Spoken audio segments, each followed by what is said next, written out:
Hi everyone, welcome back to another video from Apps Academy. In this tutorial, I'm going to show you how to log in to Life360 app on your mobile device.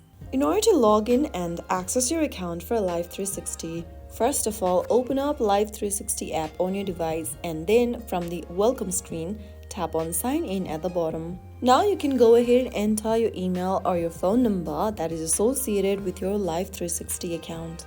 Type it down in the text box and then click on continue.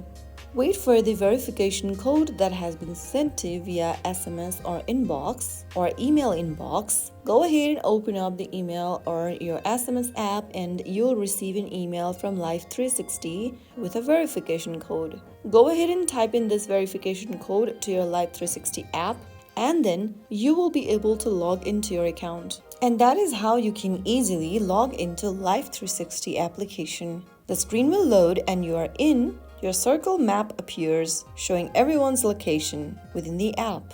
If you found the video helpful, don't forget to like, share, and subscribe for more tutorials like this. I will see you in the next video. Thank you for watching.